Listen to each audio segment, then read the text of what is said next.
Welcome back, friends. In this video we are going to learn a lesson, The New Dress, written by Virginia Woolf. And if you are new on this channel and haven't subscribed this channel yet, please subscribe the channel and press the bell icon to get notifications of all upcoming videos. So let's begin the summary of the lesson, The New Dress. सर्वप्रथम पाहूया Virginia wolf यांचा परिचय. She was an English novelist and essayist. She is considered a modernist writer of the 20th century and pioneer of the stream of consciousness as a narrative device. Story रायटिंगमध्ये एक device वापरलं जाते, ते असतं stream of consciousness. या डिव्हाइसचा Virginia wolf यांनी फार प्रभावीपणे वापर केलेला आहे. काय असतं हे स्ट्रीम ऑफ कॉन्शियसनेस? तर यामध्ये एक जे कॅरेक्टर असतं, ज्या कॅरेक्टरबद्दल रायटर काहीतरी माहिती सांगत असतो, त्यावेळेला ते कॅरेक्टर वर्तमानातून लगेचच भूतकाळामध्ये, तर कधी भविष्यकाळामध्ये, परत वर्तमान काळामध्ये, असं ते वेगवेगळ्या काळामध्ये जाऊन वेगवेगळी परिस्थिती, वेगवेगळ्या सिच्युएशन, वेगवेगळे इन्सिडेंट आपल्यासमोर ठेवतं. तर हे ठेवताना, हे करताना लेखकाला फार मोठी कसरत करावी लागते आणि या नरेटिव्ह डिव्हाइसलाच म्हटलेलं आहे स्ट्रीम ऑफ कॉन्शियसनेस, ज्या डिव्हाइसचा व्हर्जिनिया वूल्फ यांनी फार प्रभावीपणे वापर केलेला आहे. The present story is about a Mabel wearing who is constantly thinking about her new yellow dress in negative terms. She herself has chosen the design, color and pattern of the dress which she has decided to wear for a party at Mrs. Dalloway. However, at that party she keeps thinking that the dress is old-fashioned and everyone in the party is mocking at her dress. She thinks that she is a fly at the edge of the saucer, drowning deep and deep as she comes seriously under the spell of her own negative mind and in a depression leaves the party. To show Mabel's suppressed desire, unfulfilled ambitions and meager financial conditions of her childhood, Virginia Woolf has employed the stream of consciousness technique very effectively. तर या पाठामध्ये मुख्य character आहे Mabel wearing, जी एका ड्रेसमध्ये, एका पार्टीमध्ये आलेली आहे. परंतु तिला असं वाटते की तिने जो ड्रेस घातलेला आहे तो ड्रेस फार क्षुल्लक आहे, फार वाईट आहे आणि त्यामुळे ती त्या ड्रेसबद्दल आणि तिच्या पर्सनॅलिटीबद्दल निगेटिव्हली थिंकिंग करत आहे आणि त्या निगेटिव्ह थिंकिंगमध्येच ती पार्टी सोडून जाते. आणि हे सर्व एक्सप्लेन करताना लेखिकेने तिचा वर्तमान काळ, भूतकाळ, तिचं बालपण, तिची आर्थिक परिस्थिती, ह्या सर्व गोष्टींची सांगड अतिशय सुसंगतपणे घातलेली आहे. आणि या ठिकाणी स्ट्रीम ऑफ कॉन्शियसनेस या टेक्निकचाही अतिशय प्रभावीपणे वापर केलेला आहे. चला तर बघूया द न्यू ड्रेस या पाठाची summary. Mabel had her first serious suspicion that something was wrong as she took her cloak off and Mrs. Barnett, while handing her the mirror and touching the brushes and thus drawing her attention perhaps rather markedly to all the appliances for treating and improving hair, complexion, cloths which existed on the dressing table, confirmed the suspicion that it was not right, not quite right, which growing stronger as she went upstairs and springing at her with conviction as she greeted Clarissa Dalloway, she went straight to the far end of the room to a shaded corner where a looking glass hung and looked no. मॅबेल आता क्लॅरिसा डेलोवे यांच्या पार्टीमध्ये आली आणि त्या ठिकाणी आल्यानंतर Mrs Barnett यांनी तिचे केस वगैरे व्यवस्थित करण्याचा प्रयत्न केला, तिला आरसा दाखवला आणि त्यानंतर मॅबेलला असं वाटलं की काहीतरी कमी आहे का. आणि मग तिला असं वाटलं, तिला पूर्वीपासून तशी शंकाच होती की काहीतरी प्रॉब्लेम आहे, काहीतरी चुकीचं झालेलं आहे. आणि पार्टीमध्ये आल्यानंतर तिने क्लॅरिसा डॅलोवे यांना ग्रीटिंग केलं, शुभेच्छा दिल्या आणि मग तिला असं फिलिंग व्हायला लागलं की काहीतरी चुकलेलं आहे. म्हणून ती कमी प्रकाश असलेल्या एका दूरच्या खोलीमध्ये जाते, ज्या ठिकाणी आरसा लटकवलेला असतो आणि त्या आरशामध्ये ती बघते स्वतःला आणि स्वतःच म्हणते की नो, मी घातलेला ड्रेस हा नक्कीच चांगला नाही, काहीतरी चुकलेला आहे.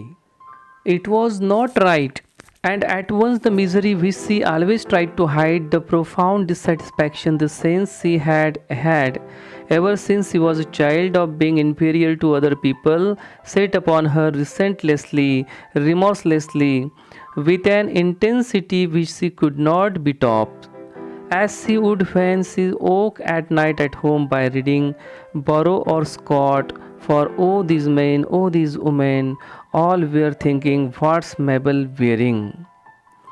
आता जशी ती त्या आरशामध्ये बघते आणि म्हणते की काहीतरी चुकलेलं आहे, म्हणजे तिला असं वाटते की तिचा ड्रेस त्या पार्टीच्या लायकीचा नाही. आता ती नेहमीच तिची मिझरी म्हणजे तिची जी दयनीय अवस्था आहे, कारण she belongs from poor family or middle class family. ती नेहमीच तिची दयनीय अवस्था लपवण्याचा प्रयत्न करते. तिचं जे डिससॅटिस्फॅक्शन आहे, प्रोफाऊंड डिससॅटिस्फॅक्शन, म्हणजे खूपच असमाधानी व्यक्तिमत्व, तर तिच्या असमाधानालासुद्धा ती लपवण्याचा प्रयत्न करते. आणि आज काय झालं तर पार्टीमध्ये जे तिला लपवायचं होतं तेच उघड झालं. कारण लहानपणापासूनच ती अतिशय वाईट परिस्थितीमध्ये जगलेली आहे. रिसेंटलेसली म्हणजे दडपशाहीमध्ये, रिमॉर्सलेसली म्हणजे निर्घृणपणे किंवा अतिशय वाईट कंडिशनमध्ये ती जगलेली आहे.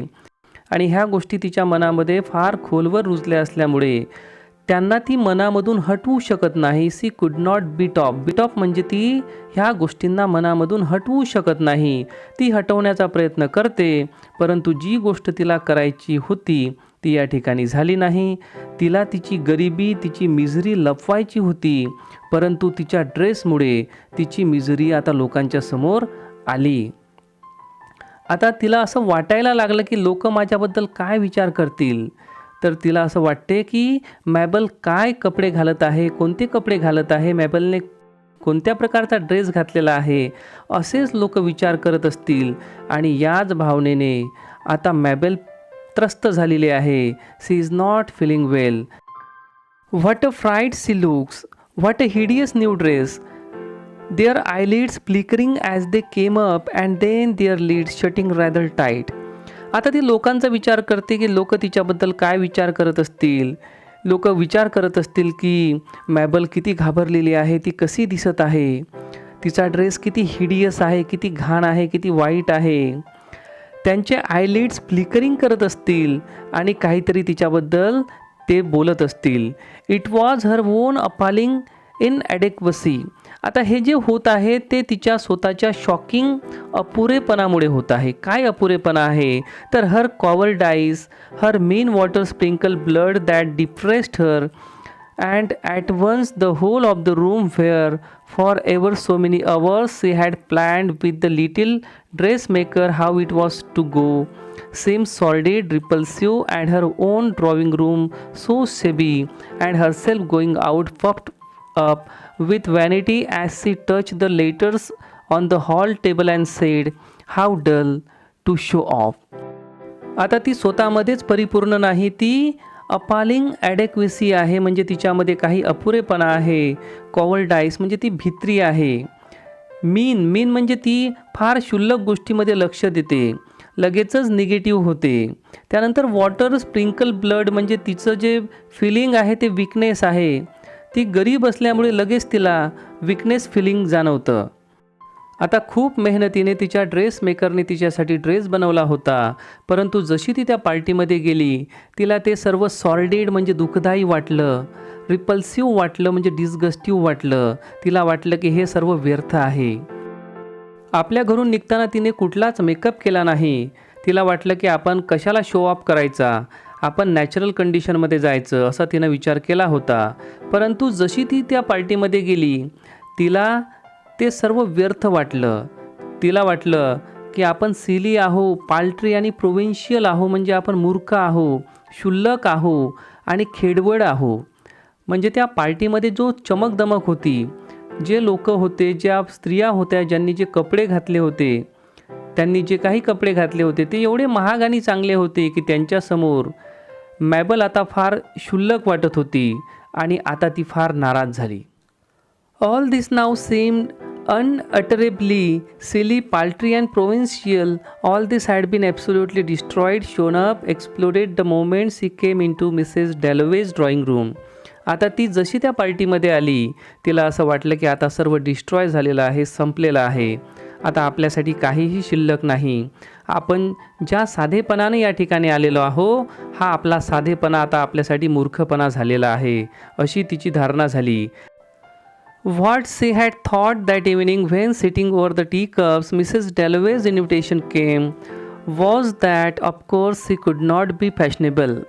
ज्या दिवशी मिसेस डॅलवे यांच्याकडून तिला इन्व्हिटेशन आलं त्यावेळेला ती एका ठिकाणी बसली होती आणि तिने विचार केला की आपण कुठलंही फॅशनेबल असायचं नाही, आपण साध्या पद्धतीने त्या पार्टीमध्ये जायचं. It was absurd to pretend it even. Fashion mint cut mint style mint 30 guineas at least. तिला असं वाटलं की फॅशन करून कुठलंही ढोंग करण्यात काही अर्थ नाही. फॅशन म्हणजे काय तर कट किंवा पैशाची नासाडी. फॅशन करण्यासाठी कमीत कमी 30 guineas लागतील, जे तिला परवडणारं नव्हतं. But why not be original. मग ओरिजिनल का नाही राहायचं. Why not be herself anyhow. And getting up she had taken that old fashion book of her mother's, a Paris fashion book of the time of the empire, and had thought how much prettier, more dignified and more womanly they were then, and so said herself, oh, it was foolish. आता तिने तिच्या आईच्या काळातलं Paris fashion book घेतलं आणि त्यामध्ये ज्या काही डिझाईन्स होत्या, त्या काळातल्या स्त्रिया जे काही कपडे वापरत होत्या त्या प्रकारेच तिने कपडे वापरण्याचा प्रयत्न केला आणि आपणही त्या स्त्रियांसारखं डिग्निफाईड कसं होऊ, कसं प्रेटियर होऊ असं तिनं ठरवलं. परंतु पार्टीमध्ये आल्यावर आता तिला कळालं की तो सर्व मूर्खपणा होता.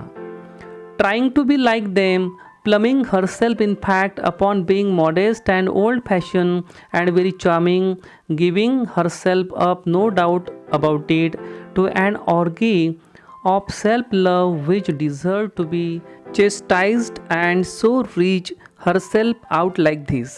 आता त्या पार्टीमध्ये सर्वात साधा पेहराव असलेली व्यक्ती म्हणजे मॅबेल. तिला असं वाटलं होतं की आपण ओरिजिनॅलिटी दाखवावी, परंतु ओरिजिनॅलिटी दाखवण्याच्या छंदामध्ये आता ती त्या पार्टीमधली सर्वात क्षुल्लक अशी स्त्री झाली आणि आता या गोष्टीचा तिला फार मोठा फटका बसला. टू बी चेस्टाइज्ड म्हणजे आता तिला दंड मिळाला, म्हणजे तिला सजा मिळाली. कशाची. So riched herself. तिने धाडस दाखवलं. कशाचं धाडस. तर ओरिजिनॅलिटी दाखवण्याचं. तर पार्टीमध्ये सर्व लोक डुप्लिकसी वापरत आहे, कोणतंही रिअलनेस नाही. आणि त्यावेळेला जर आपण रिअलनेस दाखवण्याचा प्रयत्न करत असू तर आपण धाडस करतो, जे धाडस मॅबलनं केलं, परंतु ते आता तिच्या अंगलट आलं.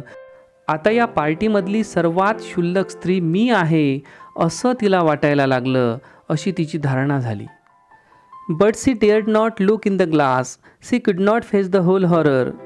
The pale yellow, idiotically old-fashioned silk dress with its long skirt and its high sleeves and its waist and all the things that look so charming in the fashion books, but not on her, not among all these ordinary people. She felt like a dressmaker's dummy standing there for young people to stick pins into. आता त्या ठिकाणी गेल्यानंतर तिने आरशामध्ये पाहणंसुद्धा पसंत केलं नाही. तिची हिंमत झाली नाही. तिला संपूर्ण हॉरर बघायचं नव्हतं. संपूर्ण हॉरर म्हणजे ती एकंदर कशी दिसत होती हे तिला आरशामध्ये पाहायचं नव्हतं. कारण तिचा येलो ड्रेस हा इडिएटिकली म्हणजे मूर्खपणे फॅशन केलेला होता, ओल्ड फॅशन होता. तिचं स्कर्ट, त्याच्या हाय स्लीव्ज, वेस्ट हे सर्व चित्रामध्ये मात्र चार्मिंग दिसत होतं, परंतु तिच्या अंगावर ते चार्मिंग दिसत नव्हतं आणि सर्वसाधारण लोकांवर ते चार्मिंग बिलकुलच दिसत नव्हतं. आता तिला असं वाटायला लागलं की ती ड्रेस मेकरची डमी आहे आणि तिला तिथं ठेवण्यात आलेलं आहे आणि लोक तिच्यावर पिन्स टोचतील असं तिला वाटायला लागलं. But my dear, it's perfectly charming, Rose Shaw said, looking her up and down with that little satirical pucker of the lips which she expected. Rose herself being dressed in the height of the fashion precisely like everybody else always. ज्या वेळेला Mabel ही अत्यंत वाईट मानसिकतेमध्ये आहे त्यावेळेला तिची भेट रोज शॉसोबत होते. रोज शॉने फॅशननुसार dress परिधान केलेला आहे आणि ती मॅबलला म्हणते की Mabel, you R looking charming. तू आता फारच चार्मिंग दिसत आहे. परंतु मॅबलला मात्र ती स्वतः चार्मिंग वाटत नाही किंवा तिला रोज शॉवर विश्वासही वाटत नाही. तिला वाटते की रोज शॉ तिच्यावर सटायर करत असेल, सटायरिकल पकर त्यामध्ये असेल, म्हणजे उपहासात्मक काही टोन असेल असं तिला वाटतं. We are all like flies trying to crawl over the edge of the saucer, Mabel thought and repeated the phrase as if she were crossing herself, as if she were trying to find some spell to annul this pain, to make this agony endurable. Texts of Shakespeare, lines from the book she had read ages ago, suddenly came to her when she was in agony, and she repeated them over and over again, flies trying to crawl. पार्टीमध्ये असलेल्या स्त्रिया आणि त्या ठिकाणी एकंदर असलेली गर्दी पाहून मॅबलला शेक्सपियर यांच्या ओळी आठवतात, ज्या ठिकाणी शेक्सपियर लोकांना उपमा देतात घरातल्या माशांची. तर मॅबल त्या सगळ्या तिथल्या स्त्रियांना, स्वतःलासुद्धा ती माशा समजते. तिला वाटतं की आपण सर्व माशा आहोत आणि इकडून तिकडे फिरत आहोत. तिला वाटते की स्पेल टू ॲनल, ती काहीतरी शोधण्याचा प्रयत्न करते, की कुठली तरी जादू, अशी कुठली तरी जादू ती शोधण्याचा प्रयत्न करते की ज्यामुळे तिचं पेन ॲनल होणार आहे, म्हणजे रिड्यूस टू नथिंग, म्हणजे तिचं पेन हे कमी होणार आहे. परंतु ते कमी होताना दिसत नाही, कारण ॲनल म्हणजे रिड्यूस टू नथिंग, काहीही कमी होताना दिसत नाही. तिच्या ज्या ॲगोनीज आहे, मानसिक त्रास आहे, तोही वाढत आहे. परंतु आता ती त्याला एन्ड्युरेबल करत आहे, म्हणजे सुसह्य करत आहे. त्याला सहन करण्याची क्षमता ती वाढवत आहे. कारण ती आता म्हणत आहे की आपण सर्व माशा आहोत, जणू काही एखाद्या सॉसरमध्ये पडलेल्या. सॉसर म्हणजे बशीमध्ये. ज्या वेळेला एखादी माशी सॉसरमध्ये पडते, म्हणजे बशीमध्ये चहा किंवा दूध आहे आणि माशी त्यामध्ये पडली, तर ती माशी सॉसरच्या एजवर जाण्यासाठी जी धडपड करते, तशा प्रकारची धडपड त्या ठिकाणी उपस्थित असलेले सर्व लोक करत आहे, असं मॅबलला वाटते. आणि ती शेक्सपियरची एक फ्रेज रिपीट करते, फ्लाईज ट्राईंग टू क्रॉल, माशा रेंगण्याचा प्रयत्न करत आहेत, एजेसकडे जाण्याचा प्रयत्न करत आहे.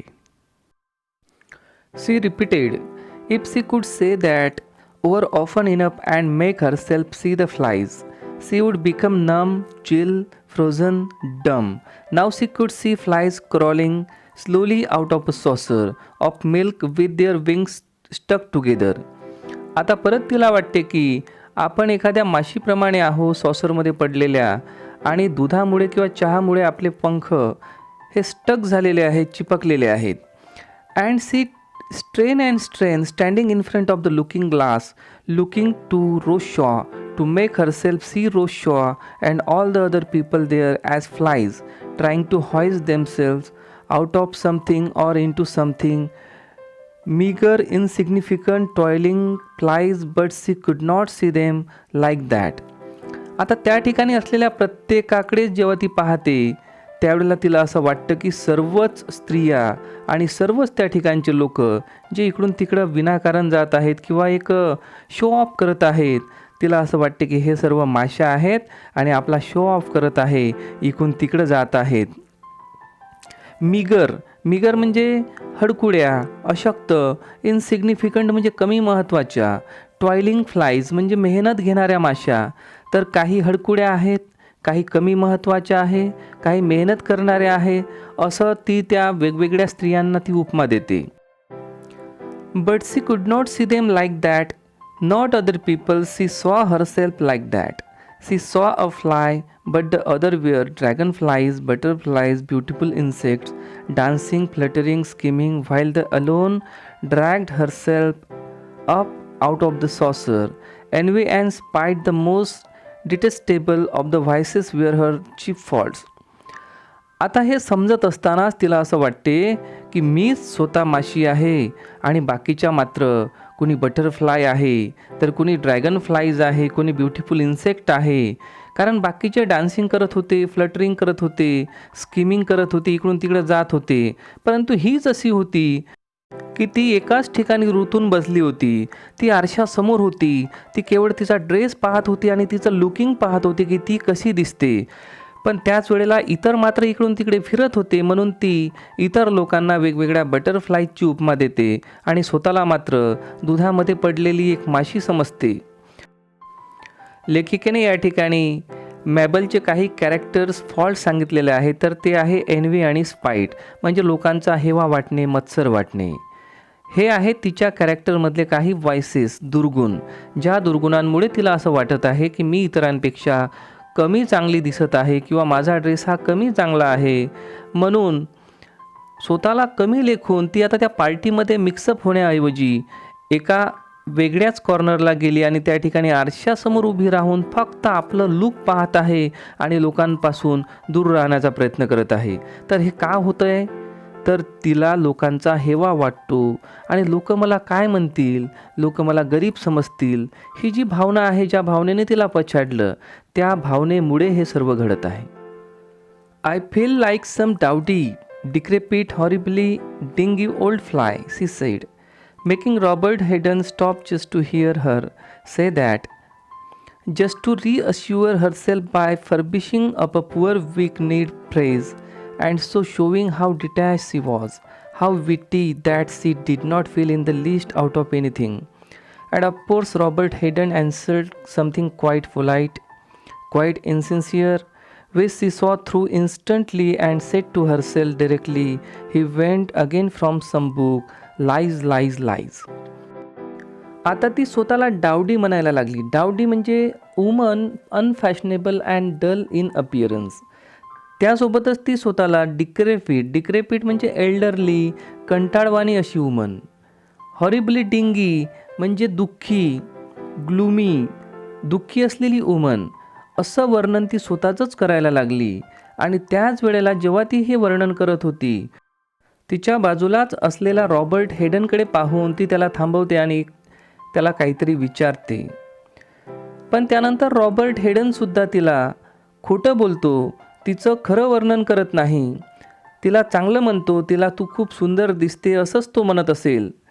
आणि ज्यावेळेला रॉबर्ट हेडन तिची स्तुती करतो आणि त्या ठिकाणाहून जातो, त्यावेळेला मॅबेल स्वतःला म्हणते लाईज, लाईज, लाईज, म्हणजे तिला कुठल्या तरी बुक्समधल्या लाईन्स आठवतात की ज्यामध्ये लोक फार खोटं बोलतात आणि त्या लाईन्स ती या ठिकाणी वापरते. म्हणजे तिला असं म्हणायचं आहे की रॉबर्ट हेडनसुद्धा या ठिकाणी खोटं बोलत आहे.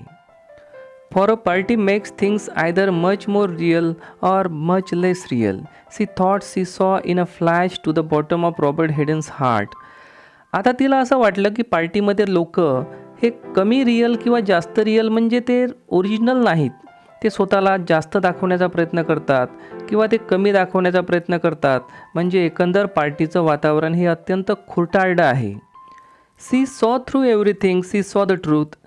This was true, this drawing room, this self and the other false. तिला असं वाटलं की ती ड्रॉइंग रूम आणि तीच स्वतः खरी आहे आणि बाकी सर्व खोटं आहे. Miss Milan's little workroom was really terribly hot, stuffy, sordid. It smelt of clothes and cabbage cooking. And yet when Miss Milan put the glass in her hand and she looked at herself with the dress on, finished an extraordinary bliss shot through her heart. आता याच वेळेला मॅबेलला miss मिलानची आठवण झाली. Miss मिलानची वर्करूम ही terribly hot होती, छोटी होती, stuffy होती, खूप सामान त्या ठिकाणी होतं. सॉर्डिड म्हणजे घाणेरडी होती, त्या ठिकाणी खूप कपड्यांचा आणि कॅबेज कुकिंगचा वास पण येत होता. पण ज्यावेळेला मिस मिलानने मॅबेलला ग्लास दिला, ग्लास म्हणजे आरसा दिला, त्या आरशामध्ये तिनं जेव्हा पाहिलं आणि पाहिल्यानंतर मिस मिलानला असं वाटलं की हा ड्रेस खूप चांगला झालेला आहे. Finish an extraordinary bliss shot through her heart, suffused with light. आणि त्यासोबतच तिच्या हृदयामधून एक आशीर्वाद निघाला जो मॅबेलसाठी होता. आणि हे होत असतानाच she sprang into existence rid of cares and wrinkles. Miss मिलानने ज्यावेळेला तो ड्रेस मॅबेलला दिला, शिवला तिच्यासाठी, त्यावेळेला मिस मिलान ही तिच्यापेक्षा एल्डरली वुमन असल्यानंतरही तिच्या चेहऱ्यावर ज्या काही ब्रिंकल्स होत्या त्या आता दिसू लागल्या नाही. म्हणजे मिस मिलानने एकतर मेकअप चांगला केला होता किंवा आता तिची जी काळजी होती की माझ्या क्लायंटचा ड्रेस हा चांगला झाला पाहिजे, तर ते एक टेन्शन आता निघून गेलं होतं. म्हणजे ड्रेस हा फार चांगला झाला होता आणि म्हणून मिस मिलान आता आनंदी दिसत होती. What she had dreamed of herself was there a beautiful woman. Just for a second she had not dared look longer. Miss Milan wanted to know about the length of the skirt.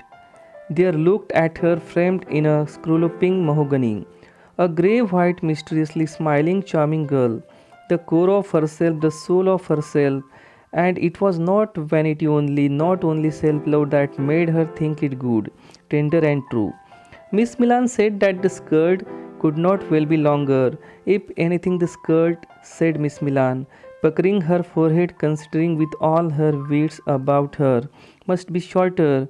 And she felt suddenly, honestly, full of love for Miss Milan, much, much fonder of Miss Milan than of anyone in the whole world, and could have cried for pity that she should be crawling on the floor with her mouth full of pins and her face red and her eyes bulging. Miss मिलानने मॅबलसाठी dress शिवल्यानंतर मॅबलला ज्यावेळेला mahogany वृक्षाच्या फ्रेममध्ये असलेला एका स्क्रोलपिंग आरसा तिच्यासमोर धरला, त्यावेळेला मॅबल ही फार सुंदर दिसत होती. आणि ती यासाठी सुंदर दिसत नव्हती की ती स्वतः तिची तारीफ करत होती किंवा ड्रेस तिने शिवला होता, असं काही नव्हतं. मिस मिलानने तिच्या स्कर्टबद्दलही बोलली की जर तुला स्कर्ट शिवायचं असेल तर फार लांब शिवू नको, जर लांब शिवशील तर तो स्कर्ट असू शकणार नाही. तर असंही मिस मिलानने तिला म्हटलं. तर या ठिकाणी मॅबलला हे म्हणायचं आहे की मिस मिलान ही खरी बोलणारी होती, म्हणजे जे काही होतं ते तिनं खरं खरं सांगितलं. म्हणून त्या मिस मिलानबद्दल मॅबलच्या मनामध्ये फार प्रेम आहे. फॉन्डर म्हणजे तिला आता तिच्याबद्दल खूप आपुलकी वाटत आहे. या जगामध्ये कुणाहीबद्दल न वाटावी एवढी आपुलकी मिस मिलानबद्दल वाटत आहे. आणि हे होत असतानाच परत मॅबलला असं वाटते की ती आता फ्लोअरवर क्रॉलिंग करणारी माशी आहे की जिचं फेस फुल ऑफ पिन्सने भरलेलं आहे. तिचा चेहरा, तिचं माऊथ फुल ऑफ पिन्स म्हणजे भरपूर टाचण्यांनी भरलेला आहे, ज्या टाचण्या तिला रुतत आहे आणि तिचे आईज हे बल्गिंग आहे असं तिला वाटायला लागलं. तर या ठिकाणी पार्टीमध्ये असणारी मॅबल ही मिस मिलानचा विचार करते. ती पास्टमध्ये जाते आणि मिस मिलानचा विचार ती याच्यासाठी करते कारण तिला मिस मिलान आणि रॉबर्ट हेडन यांच्यामध्ये कंपॅरिझन करायची असते की रॉबर्ट हेडन हा कसा खोटारडा आहे आणि मिस मिलान ही कशी खरी आहे. तर या पाठामध्ये मॅबलच्या मनाच्या अवस्था दाखवलेल्या आहेत. कधी ती पार्टीमध्ये असते तर कधी ती असून नसल्यासारखीच असते. लगेचच ती मिस मिलानचा विचार करते, ती पास्टमध्ये जाते. तिचा विचार केल्यानंतर परत ती पार्टीमध्ये असलेल्या रॉबर्ट हेडन याचा विचार करते, दोघांचं कंपॅरिझन करते. परत तिला स्वतःला कमीपणा वाटायला लागतो आणि परत ती तिच्या वास्तविक जीवनावर येते की मी क्रॉलिंग करणारी माशी आहे आणि आता माझं तोंड, माझं माऊथ फुल ऑफ पिन्सने भरलेलं आहे. तर अशा प्रकारच्या वेगवेगळ्या कल्पना ॲट ए टाईम पिक्चराईज केलेल्या आहे. तर याच टेक्निकला म्हटलेलं आहे a stream of consciousness. That one human being should be doing this for another and she saw them all as human beings merely and herself going off to her party and Miss Milan pulling the cover over the canary cage or letting him pick a hemp seed from between her lips, and the thought of this side of human nature and its patience and its endurance and its being content with such miserable, scanty, sordid little pleasures filled her eyes with tears. एखादा व्यक्ती दुसऱ्या व्यक्तीसाठी किती चांगला राहू शकतो, तो दुसऱ्या व्यक्तीसाठी किती चांगलं काम करू शकतो, त्याला कशी मदत करू शकतो, हे मिस मिलानच्या वर्तनावरून या ठिकाणी दिसून येते. मॅबल आपल्यासाठी ड्रेस त्या ठिकाणी शिवल्यानंतर आपल्या कॅनरीला ती त्या ठिकाणी घेऊन जाते. तर त्या कॅनरीची म्हणजे त्या पक्ष्याची पण काळजी मिस मिलान घेते. ती त्या पक्ष्याला हेम्प सीड देते. तर आता हे सर्व केल्यानंतर मॅबलला मिस मिलान यांच्यामधून एक ह्युमन नेचर लक्षात येतं की कसा एखादा व्यक्ती पेशन्स ठेवू शकतो, इंड्युरन्स ठेवू शकतो, कसा तो संयमी राहू शकतो, सहनशील राहू शकतो आणि छोट्या छोट्या गोष्टी करूनही तो कसा कंटेंट म्हणजे समाधानी राहू शकतो. आता आपण मिस मिलानच्या कंडिशनचा जर विचार केला तर तिचीसुद्धा परिस्थिती मिझरेबलच आहे. तिच्याकडे उपलब्ध असलेली साधने ही स्कॅन्टी म्हणजे तुटपुंजी आहे. त्यासोबतच घाणेरडा स्मेल येणारं तिचं घर आहे, तिची रूम आहे आणि अशा प्रकारे लिटिल प्लेझर्स त्या ठिकाणी असूनसुद्धा ती कंटेंटेड आहे, समाधानी आहे. आणि तिने मॅबलसाठी जे लव दाखवलं, अफेक्शन दाखवलं, त्याच्यामुळे आता मॅबलचे डोळे भरून आले. नेहमीच दुसऱ्यांच्या मतांचा विचार करणारी आणि दुसरे आपल्याबद्दल काय रिमार्क देतात याने आपलं जीवन जज करणारी मॅबल आज आपल्याला जीवनाकडे एका सकारात्मक दृष्टिकोनाने बघताना दिसत आहे.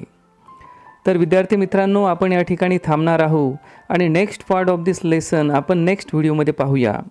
Thank you very much for watching this video.